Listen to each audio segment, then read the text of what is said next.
India Pakistan ম্যাচটা আগের মতো সেই আবেদনটা দেয় কিনা এখনো, সেই ব্যাপার নিয়ে প্রশ্ন থাকতে পারে, কোশ্চেন থাকতে পারে। বিশেষ করে 90-এর দশকে আমরা যারা বেড়ে উঠেছি, ইন্ডিয়া পাকিস্তান ম্যাচ মানে একটা অন্যরকম আবেগের জায়গা ছিল। রঞ্জন, ইন্ডিয়া পাকিস্তান ম্যাচ সাম্প্রতিক সময় now it has become very much one sided. কিন্তু এটা আমার জন্য আসলে ইমোশনেরই ব্যাপার সবসময় ইন্ডিয়া পাকিস্তান ম্যাচ মানে। হ্যাঁ, ওই যে বলছিলাম আমি অফেয়ারে, হয়তো শোয়েব আখতারের জায়গায় দৌড়ে আসছে শাহিন শাহ আফ্রিদি, হয়তো বীরেন্দ্র সেহবাগের জায়গায় ব্যাট করছে রোহিত শর্মা, কিন্তু ওই আবেগটা রয়ে গেছে সামহাও। তবে হ্যাঁ, ওই ব্যাটলটা, ওই লড়াইটা হয়তো কিছুটা একপেশে হয়েছে, অন্তত যখন আইসিসি ইভেন্ট আসে, ওডিআই ফরম্যাট আসে, তখন পাকিস্তান কিছুটা তো মেন্টালি ব্যাকফুটে চলে গেছে। তবে অবশ্যই সেই স্কুল ফাঁকি দেওয়ার দিনগুলোর কথা যেহেতু মনে পড়ে, এখনও ইন্ডিয়া পাকিস্তানের ম্যাচের জন্যই মনে হয় যে অপেক্ষা থাকে সবসময় সবারই, ক্রিকেট ভক্ত যে কোনো।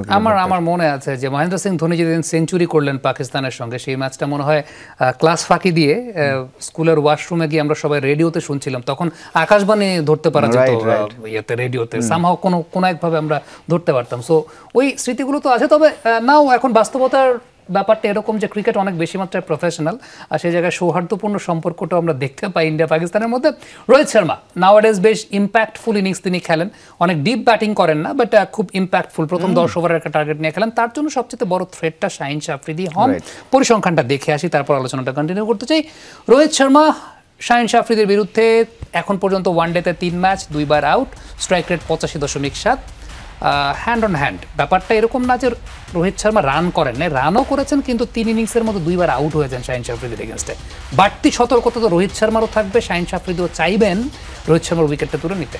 একেবারে ইনিশিয়ালি নতুন বলে শাহিন শাহ আফ্রিদির মতো লেফট আর্ম সিমারের বিপক্ষে রোহিত শর্মা কিছুটা দুর্বল, এটা আসলে বলতেই হবে। এবং খুব বেশি রান করেননি, ওই 55 মতো রান করেছে, 55 বলের মতো 46টা রান করেছেন, এরকম আর কি। আপনি বলেছেন স্ট্রাইক রেট 85.7, তো এটা ইম্পর্টেন্ট। এবং হর্ষ ভোগলে বলছিলেন যে পাকিস্তান যদি পাওয়ার প্লেতে উইকেট ঠিকভাবে না তুলতে পারে, তাহলে হোল পাকিস্তান তারা অন্য রকম টার্ন করে, তখন আর মিডল ওভার্সে এসে হারিস রৌফও অতটা ইম্প্যাক্ট ফেলতে পারেন না।